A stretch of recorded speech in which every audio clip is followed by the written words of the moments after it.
Good morning, boys and girls. I'm kind of back from the dead. My rating isn't 1442. Look at that one. But we've had some very interesting couple of days. We've had loads of sign-ups for Chess Bootcamp Live. So we've got about 40 people almost signed up now. So if you've seen the video on what's it called, what's the best way to learn chess, then and you think this might be interesting, then sign up, because it could be full quite soon. Okay, so we've got a Sicilian on the board. Oh, I'm getting way ahead of myself here. Okay, so Sicilian Grand Prix with f4 here, and what I'm doing now is I'm swapping off my light square bishop for the knight, because black's knight here is good. It can be annoying, it can come into this square, we don't like that. Okay, so now I'm going to finish my light square little pawn chain there, and unencumbered. So I have no light squared bishop, but his is going to find that slightly annoying.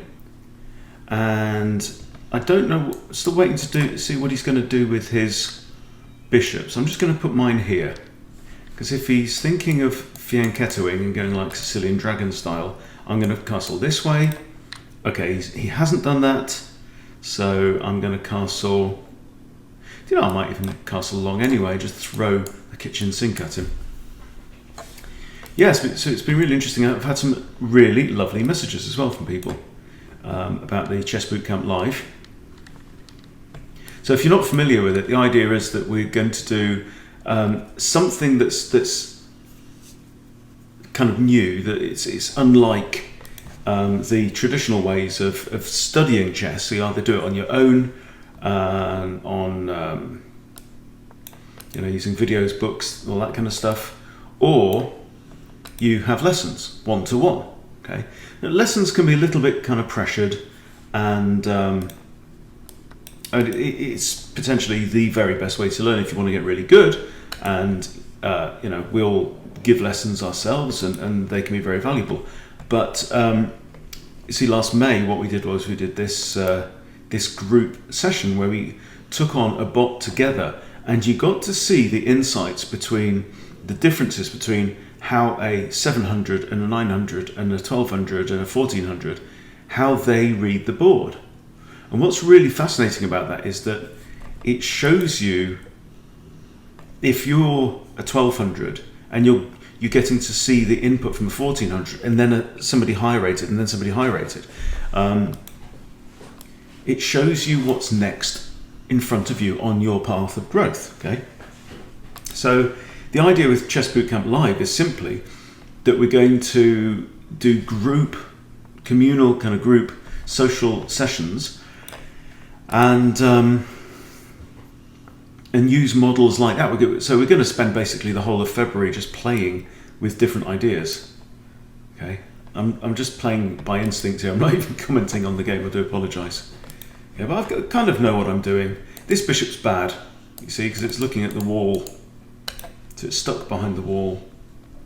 And maybe it's time to start bringing my pieces in line with where I want to attack. And I really don't like black's position very much. He feels cramped. His rooks and queen aren't part of the game at this point in time. So I'm just going to crack on with this idea. If he wants to trade off his knight, that's absolutely fine. It's really his only properly active piece. These bishop and queen now looking okay. But now I'm getting ready just to break on through to the other side.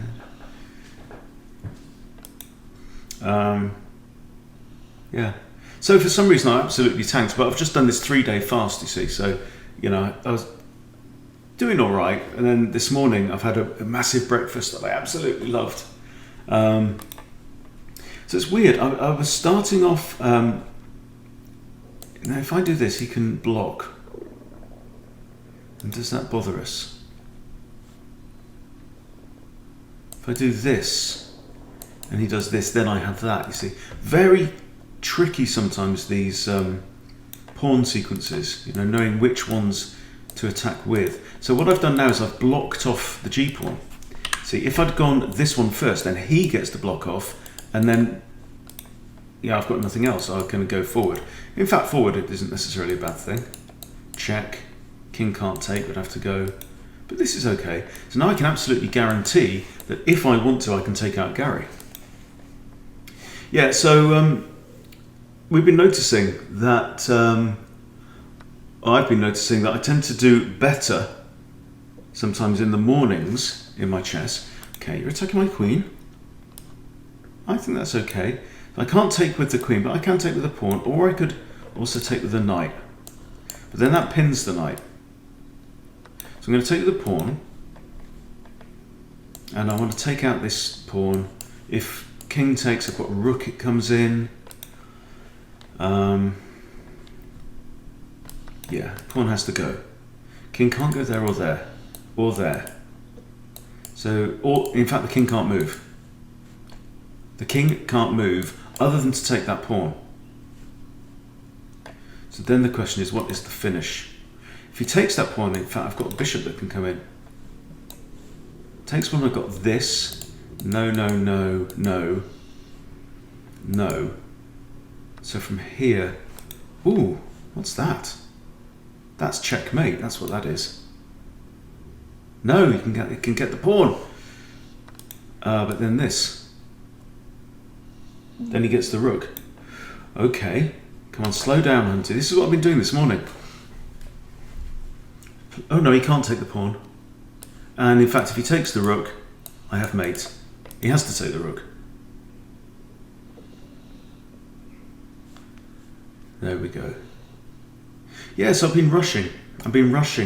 And I'm really starting to notice this very marked difference between chess when I'm absolutely grim and determined to win at all costs, and chess when I'm trying to scrape back some rating points. It's a very different kind of prospect, right? And let's see if he wants a rematch. It's a very different mentality. And when I'm trying to grab rating points, I tend not to play very well. I tend to rush. I tend to try and use the clock, which is not a good idea. Okay, so I'm on 14:48 now. Let's see if we can improve a little bit more. Okay, we have Vienna on. I've had some beautiful games as well though today. Vienna Gambit, pre-move that. He has to go back. This is actually, not that. This is an inaccuracy, that's fine. Okay, if the knight retreats, I think it is knight f3. We have to stop the queen coming in.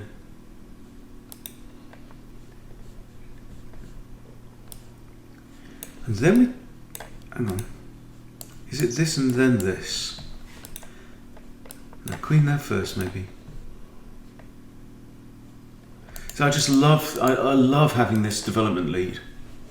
Anyway, back to the story. So, have you seen on chess.com, they've got this thing called Insights. Is it under Learn? Yeah, it's under Learn. Let's just, we'll have a look at this. Knight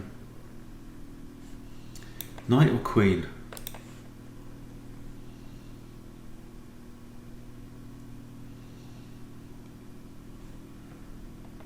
I've got just development lead, I'm going in with a queen. So Insights on chess.com, I don't know if it's only for paid up members or stuff like that. Shows you how many games you've played. And these two games, 95 in one day, 92 another. And I dumped a whole load of rating points at the same time. Okay, shows me my accuracy by day. I'm always hovering around this 75 mark, yeah. I'm very accurate in the first 3 moves, and then it goes slightly downhill. And I tend to do a bit better towards longer games, and then dump. So it shows you a load of different things, but the thing that's interesting for me is you scroll all the way down to the bottom. It's not day of the week, it's time of day. Look at this. Results by time of day. I get more wins in the morning and the afternoon, and I definitely don't do very well in the evening, right? I win 41% in the evening, but 57% in the afternoon, 55% in the morning. So what I need to do is I need to make myself a cutoff. I need to say, I ain't playing chess after a certain time, maybe. Okay, I think this looks fine. If he wants to trade queens, then I've got 2 pieces on the board. He's got nothing at all. My knights are going to come in here and threaten both of these forking pawns.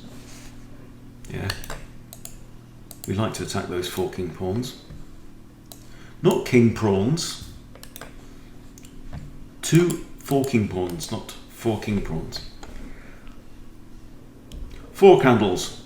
I know someone was going to say. Anyway, so yeah, my brain's kind of all over the place at the moment. Okay, well you attack my knight. Whoop-de-doo.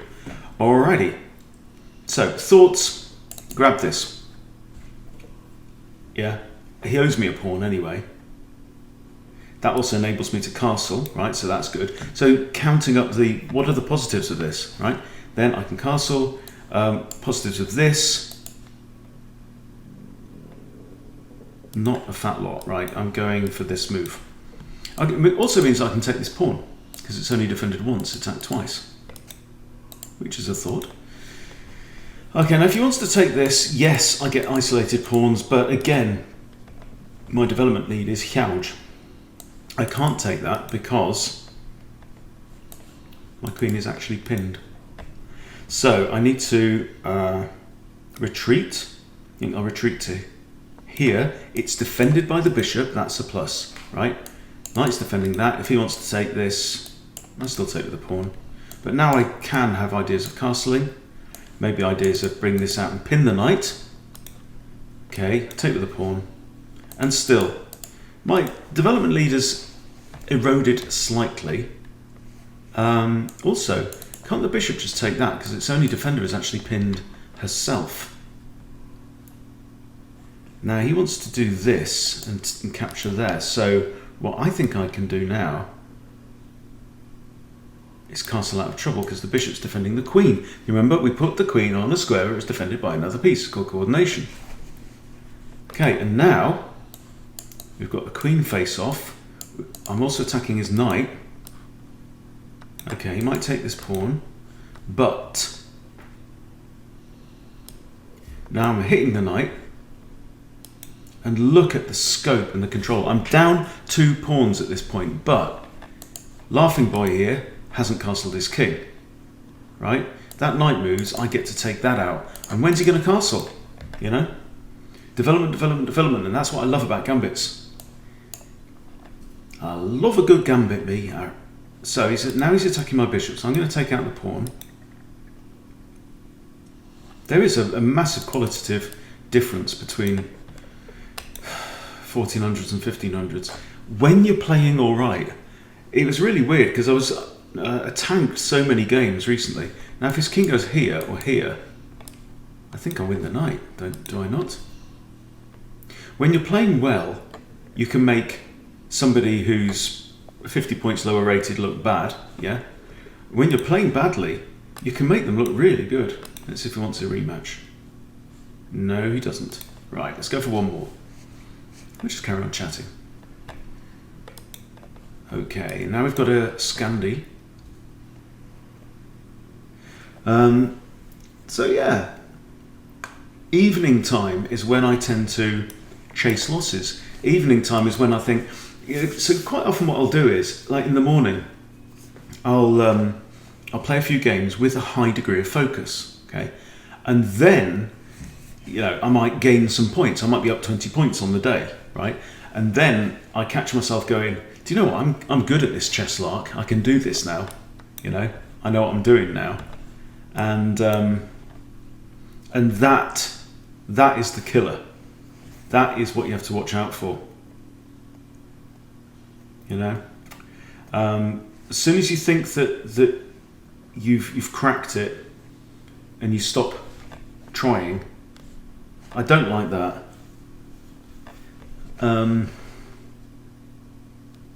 If I go here, he can't block with the bishop because I take this pawn. If he blocks with the knight, that blocks in the queen and the thing. But then I can't defend. If I go here, I haven't got a knight to defend. What else is undefended? Or if I just go here. No, let's go here. Let's go here. I want to bring out my knight. Generally, in these positions, so okay. Here's an interesting case in point, right? If I take his queen, he recaptures the bishop or knight. He's got a piece developed and I haven't, right? Alternatively, bring out my bishop. Then if he takes my queen, I've got a piece developed and he hasn't. right? And he's got a stupid c pawn, and I'm looking at that, you know. So where do we drop back to? Where do we drop back to? Just here? So all things being equal, it's better to put your pieces on squares where they are defended. Let's just drop back here. And this bishop is now looking a bit dumb. Right, can't do that. He's attacking a pawn there. I could just push. Another option is this, to defend the pawn that way. And it comes with development. Or I just push the pawn, and if he wants to trade his bishop for my knight, let him. I think that's all right. So the chess is all down to the subtle choices between, okay, move A, move B. That's fine. So now I have the bishop pair, right? And look at this board. There's loads of space, there's loads of lines. Okay, the knight might come here or here, so that is an idea, but I'm probably going to castle my king to there, so I don't really want to open up diagonals when there's a light squared bishop on the board. So let's just push this, develop this guy, point it towards where his king's going to go. And look at this bad bishop. Terrible bishop. What do you want? Now I believe if I go here, does he want to take out my bishop? Does he want a piece of my bishop? Well, you can't. And I am going to threaten you, or even this. If this pawn moves, this pawn would move. Yeah, I'd slip my bishop in here and pin his knight on the rook. That'd be nice.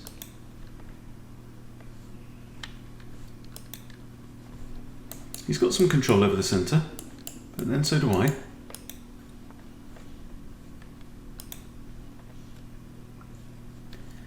Alright, so options. Here. You take my bishop, I take yours, I hit this pawn and the rook. Now it's you take my bishop, I take your knight. Or I throw in a check. Ain't nothing that can block there. So he's going to have to move his king. And you see this pawn move, I don't know, is it worth busting your kingside pawn structure in return to force a bishop-knight trade? Don't know.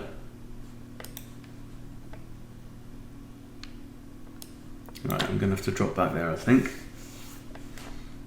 Be nice to get a rook on here now. And I'm going to take with the h-pawn, keep my pawns together. So now I've got 2 pawn islands. So's he. He does too. Okay, he's dropped the bishop back here. Look at this spare pawn. I'm probably going to throw in the rook to d8. Get my king off the back rank. No, I'll probably leave that rook on there, actually. It's a semi-open file, isn't it? Okay. So, 4 and a 3. 4 and a 3. I've got double pawns, but by the same token, I also have a semi-open file for my rook. His rook is going to be slow to get into the game, and also, in fact, he can't even go there because of my bishop. Look. So here, he can defend. I can attack.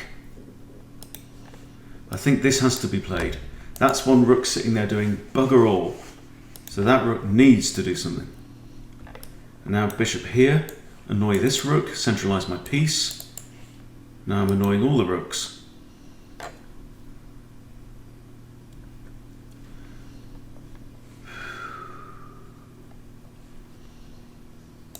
Just think about this. If he pushes, then we have gridlock and I can't undouble my pawns anytime soon. But then I can play my rook to here, and how does he defend that? I don't think he does. So that actually, I think, might win me a pawn. Because there's nothing that can get there. This rook can't defend it because my bishop's looking at that square, you see? This rook can't move because my bishop's going to kill it as well. It's Knight of the Killer Clergyman. So yeah, interesting. So I think, you know, if you've got insights on yours, it's under the Learn menu on chess.com. Check out what time of day you're, you know, you perform best. And I think it changes it to your local time zone, which is cool.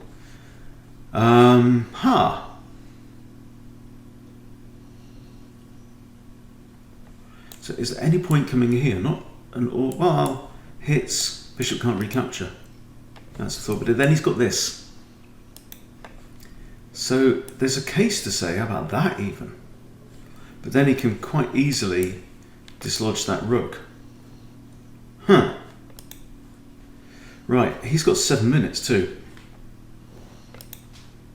Is there any point in taking that? Bishop takes, rook here, I win a pawn. We open things up. He's got an isolated pawn now. I think I'll win a pawn this way. But I might lose that one by the same token.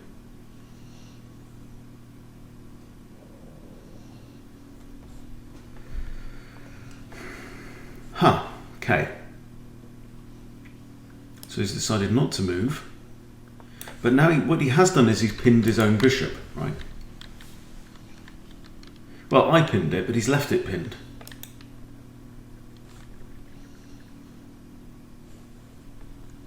Okay, 2 attackers on there. Oh, that's an interesting tactic. Okay. Can't go there and hit this pawn. If I go rook here, he can push.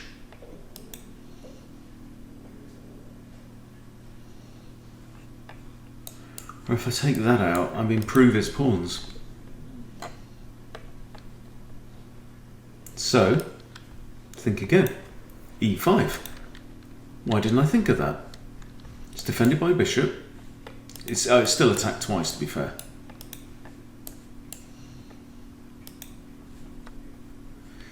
Okay. No, he's doing alright, this guy.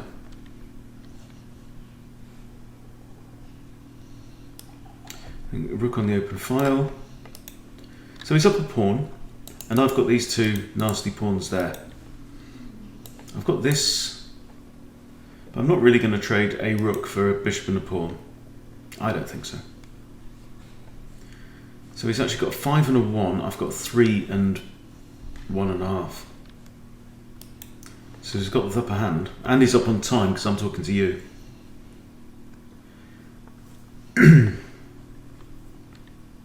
Well, that doesn't bother me too much. I'm just going to play moves. So in general, yeah, you've got a couple of options. I think putting your pieces on the opposite colour to your opponent's bishop is a good thing. This rook and this bishop can never be, or this king, or these pieces can never be harassed by that bishop because it's the wrong colour. And he's got the same idea. He's keeping all his pieces on light squares, which is the right thing to do. But now I think I can come up here and harass that, can't I? He wants to stop me doing that. He wants to think about trading, so let's attack this now. And he can't push it because I've got 2 attackers. He might do that, in which case ooh, hello. Right. Let's do this. Time to move quickly now and see if I can beat him with speed and accuracy. Now he's moved the pawn. Maybe he didn't want to do that. I don't know.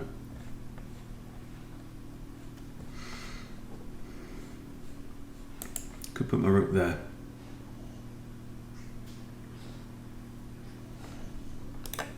Rook there. Get this one behind it maybe. If this pawn ever moves, I'm taking it out with my spare Gary.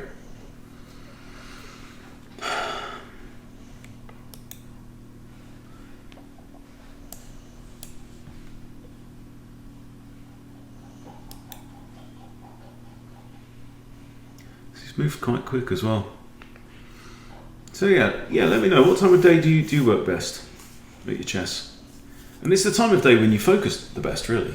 I mean, that's the biggest difference for me. Am I giving this game my complete focus, and am I trying my absolute best to win? It's not difficult. Okay, now this, push, push, push, push. Don't know. I'm going to play this move. So he just took nearly 30 seconds there, I think. Oh, no, he took nearly a minute over that idea.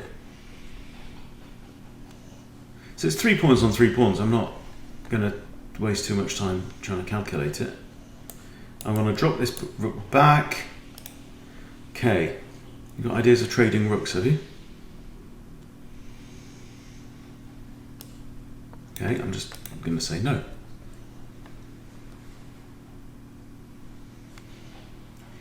Tell the captain that I decline to acquiesce to his request. What? No. Now I have actually g6. Should we annoy the rook? Let's annoy the rook. And send it back up here, because it can't go there or there. If he wants to take, I'll take. It just opens up the board a bit. Then I can put my rook back here.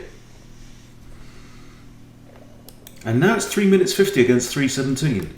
Right, I am starting to gain on the clock, or at least claw some back on the clock. So his last move 14 seconds, his last 2 moves 14 seconds. At 14 seconds he's going to have a dozen moves left in his tank. Or about 16. Okay, I'm coming back here. See, I've already calculated, I don't think that's a mistake. And this and this. I've got moves lined up now. So I'm using his thinking time to do my thinking, right? Which means as soon as he moves, I might be able to get him with a move. And then it's back again to his thinking time, right? So that was 15 seconds again. Takes. Maybe get the open file here. If he doesn't get it first, that's not workable. I don't want him to come in there.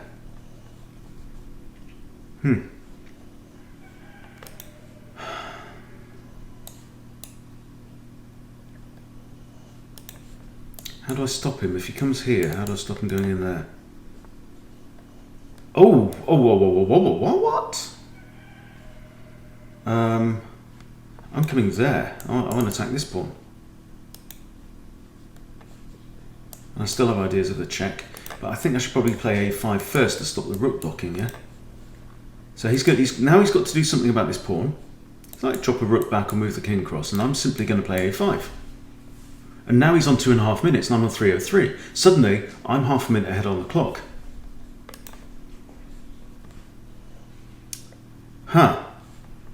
Now there's a free pawn. If I do this, is he going to come in there? Let's get the free pawn.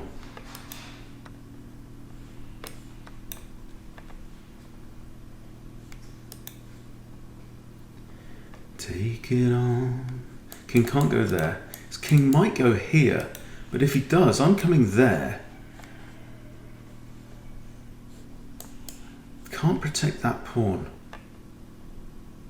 Bishop's defending those. So that's his idea.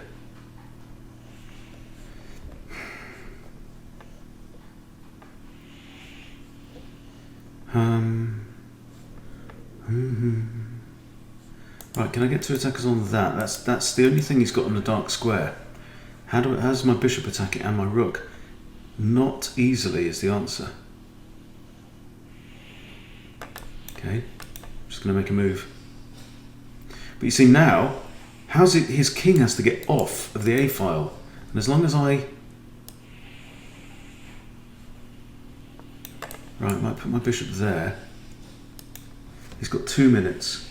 I need to keep my rook on the B file, yeah? So how does the king get out of the way of that? That's not going to work, mate. He can't just take. He can't block with his rook. What's he going to do?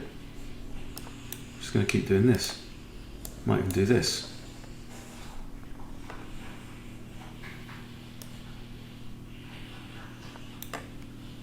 And now still, he puts his rook back there and it gets taken.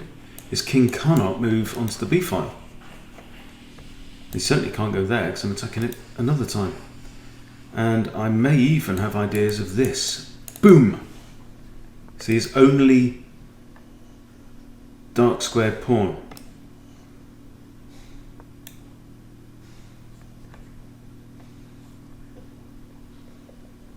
One minute 30. Interesting ending, huh? What's that about? Get out of it. Now his rook's trapped. And that pawn hangs. Okay, you're attacking me, are you? Okay, well, I'll attack you right back. Ooh, hang on. Now the king can move. Then I come to there. Takes. Right, he's got 1 minute 12. Is he going to win the game in 1 minute 12?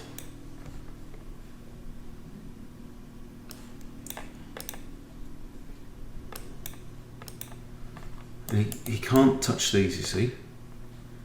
Right. So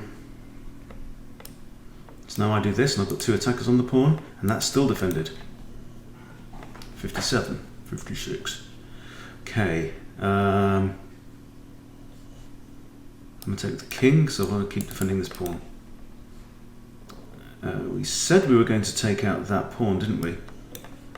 Now, I'm not sure he's got any way of checkmating me. He's got this. Let's check him.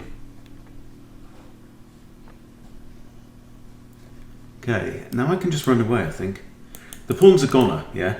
But he can't checkmate me with a rook and that in 40 seconds. Now, if he takes the pawn, okay, he wants to get his king next to that, so I'm not going to let him. I'm going to keep the what's it, opposition. Let's move this. He's got 33 seconds, and he can't checkmate me. Right? He cannot checkmate me. It's possible to checkmate with a rook and a king. That's not a bad move. So now he wants to get his king here, right? But what's he going to do? This? My bishop's defending the pawn. So actually his best option here. There you go, and that's a draw by insufficient material. There you go. Interesting stuff. So there you go. Anyway, guys, today it starts February the 1st. You know, the day 1 of Chess Bootcamp Live. If you want to join us, the first session is this evening, and it's Craig. So he's doing the advanced sessions, so they're 12:50 upwards. I'm going to be in that session. I'm going to be learning from Craig. Can't wait. And that's 8 till 9 UK time. So 3 till 4 Eastern time, or 9 till 10 PM Central European time. There's still plenty of time to join. When you join, so I'll show you what to do. You go to chessbootcamp.club, right? And the Pawn of War will challenge you, and you go in here, and you have to put in CBC friend, yeah, to get it for $39 a month instead of $49 a month, and that will last for the duration of your membership. So for as long as you stay a member, you get that lower rate, and you'll be getting, you know, well, what have we got now? 4 or 5 sessions a week right now. So that's going to be 16 sessions, or 20 sessions a month for $39. That's like $2 per session. When we get double the number of people on board, we'll double the number of sessions, because we want to keep the sessions to a maximum number of like 10 or 12. So that's it. So more people join, the more sessions there are going to be. Eventually, there could be Chess Bootcamp Live going 24/7. You could be able to drop into a webinar anytime, day or night, which would be absolutely fantastic. That's what I'd love to see. But yeah, come along. So come along, sign up on here, put your card details in, and if you're not completely happy, at the end of the month, you let me know, and I'll give you your money back and unsubscribe, and you've lost nothing. So can't say further than that. All right, thanks for watching, everybody. See you all soon.